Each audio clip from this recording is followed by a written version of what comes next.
In this Last Epoch Beginner Guide, I'll give you some useful tips to help you play the game in a more efficient manner. Hopefully, it'll also make it more enjoyable for you because these are things that I wish I really would have known before I began playing myself.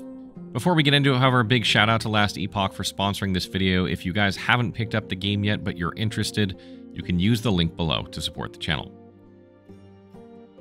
Last Epoch has been in open beta since April 2019 and has garnered a lot of attention from ARPG fans. The game is now on the 1.0 version of the game with 1 million copies already sold and counting. Last Epoch has a huge amount of customization which gives players a lot of freedom. However, with freedom comes choices, and with choices will inevitably come mistakes and errors. Our goal in this Last Epoch Beginner Guide is to reduce the amount of errors that might reduce the enjoyment of the game for a new player. In Last Epoch, there are 5 classes, with each class having 3 masteries or subclasses to specialize in. This results in a total of 15 masteries to pick from, and each has its own identity and theme. You will select your base class on the character creation screen from common ARPG and fantasy themes such as Acolyte, Primalist, Mage, Sentinel, and Rogue. As you would expect, the name infers the playstyle of each class.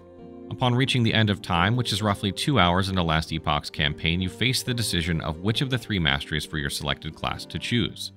This choice is permanent, so read the descriptions and choose wisely. You cannot undo this decision. The good news, though, is that it does not take that long to get a new character to the end of time, so you can make another character at any point if you decide you don't fancy the playstyle of your chosen mastery. However, it's a good idea not to delete the first character or second character you made if this is the case, as you may want to play that playstyle later on, and you can have a semi-leveled up character to play when you do. Each mastery comes with a signature skill that's not available to any other mastery, along with mastery passive bonuses, and choosing a mastery also unlocks the rightmost half of the mastery's passive tree. You can still allocate points and unlock skills in the other 2 mastery passive trees for your class, but only the first half of those trees. This makes the choice of mastery important.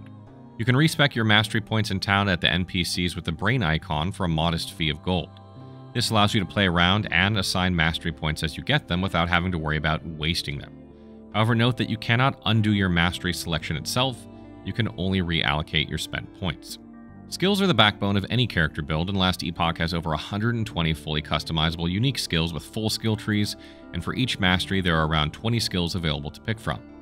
These come from adding passive points in your base class tree, and also from picking a mastery and adding points in said mastery tree. As you allocate points to these mastery trees, you will see the progress towards unlocking the next skill on the bottom of the screen. These skills can be specialized with their own skill trees by dropping them into your specialization slots in the Skills and Specializations window, arrived at by pressing the S key. As you get higher and higher character level, you unlock more slots in which you can specialize skills. Eventually, every skill you use will be specialized. When a skill is dropped into a specialization slot, you will then gain access to its unique skill tree. Here you can select passives that boost the damage of the skill, change its damage type or duration, and even change the way said skill behaves in combat. You will gain more skill points to spend here as long as you have the skill slotted up to a maximum of 20 points per skill. You can change your specialized skills or respec them at any time, but you will lose some experience towards skill points in that skill, and you may even lose points to spend. This gives you freedom to mess around and try different things, but spend some time and read them first, because you don't want to have to keep re-leveling up your skills if you've already done so. No matter how much focus a class gives to one archetype, it will always have access to skills from other archetypes. Mage, for example, focuses heavily on spells, but there's an entire mastery and several other skills that focus on melee attacks. Primalist has both types, plus a unique skill that can go either full melee or full spell, depending on customization, while Sentinel focuses on melee but still has access to powerful spells. And Rogue adds a unique set of bow skills that no other class can use. So an important part of learning how to have a successful playthrough in Last Epoch is to identify skills that suit your playstyle and pick them, and what other skills that conflict with your style and avoid them.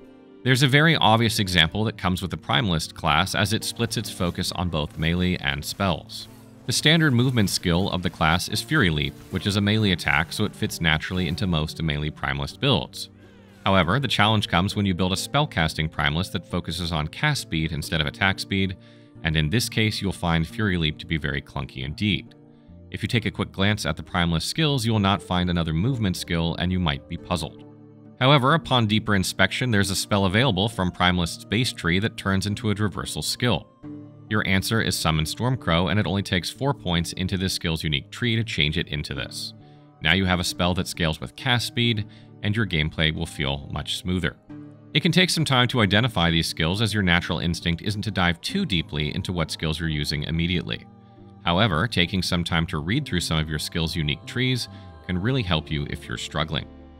Unlike most other ARPGs, Last Epoch is the kind of game that encourages using crafting from the very beginning. It's one of the most powerful aspects of the game, as crafting is easy and straightforward, while also having elements of complexity suitable for endgame. Crafting is balanced around picking up suitable items from drops and enchanting them as much as possible. You don't rely solely on crafting to the degree that drops don't matter, but nor do you rely on drops so much that crafting is irrelevant. There's a good balance here. Crafting at a basic level is focused on acquiring affix shards, which can give certain stats to items but also levels them up to improve their affix values. Affixes can be acquired from drops, from breaking items using a rune of shattering, or from removing affixes using a rune of removal. Note that these are stored in your inventory, but if you click the Transfer Materials button, it will free up space for you. Every piece of equipment drops with what is called Forging Potential value, and crafting with items then depletes some of the forging potential. The amount deducted from this value is random, so RNG does play a factor in the amount that is consumed. The higher forging potential an item has, the more you can upgrade it and craft with it before its potential is gone and you no longer can. When you get lucky while crafting, items can reach the highest stats possible, and when you get unlucky, crafting stops before you can get good rolls.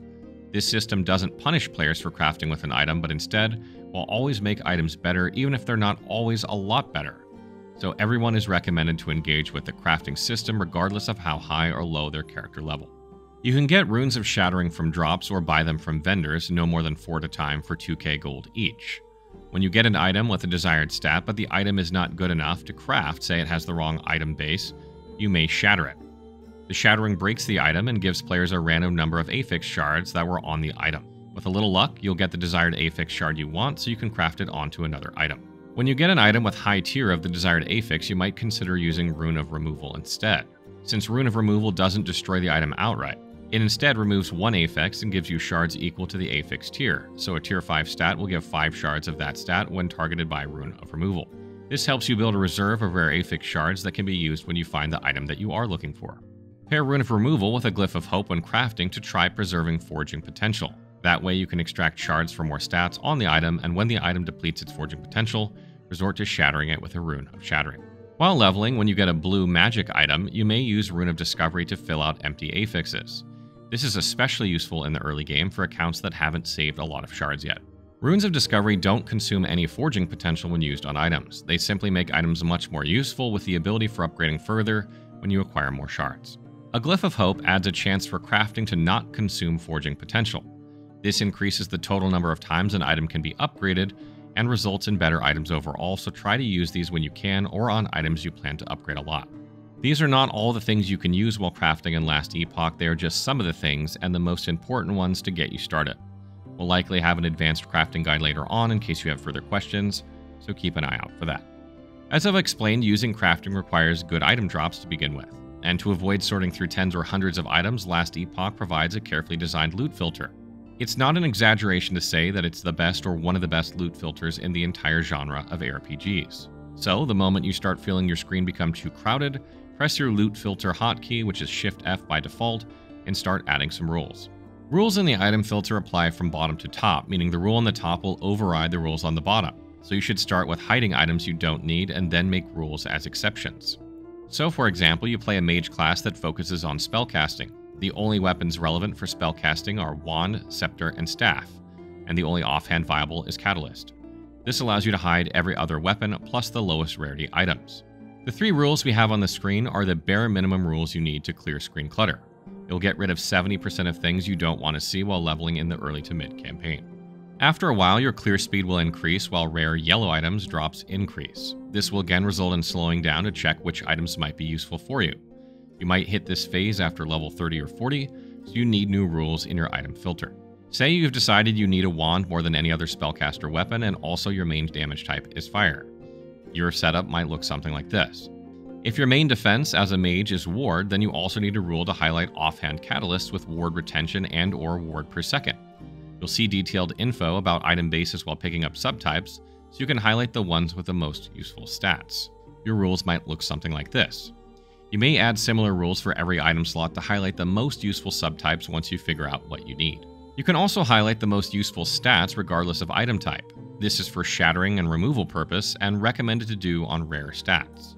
It requires a higher character level so that your gold income is steady enough to keep buying runes of shattering from vendors. You may also use items found this way instead of breaking them if they fit your build. Some of the very rare stats are element penetration on amulet and plus level to skill on helmet, body armor, and relic. There are also build-defining defensive stats such as potion health converted to ward and ailment cleansing on potion use on belt. That covers the basics of constructing a functional loot filter that should have you set for a long way. However, there is a lot more advanced levels, and that requires its own dedicated guide, so stay tuned for that. So that wraps up our Last Epoch Beginner Guide. I hope these were some useful tips for you. I tried to make general tips that would benefit just about anyone playing this game, and I didn't focus specifically on classes. We may do some class guides at some point, but if you have further tips for players and there's things I didn't mention, be sure to leave them in the comments.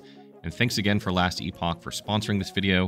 If you guys haven't picked it up yet and it interests you from what you've seen so far, you can use the link below to support the channel.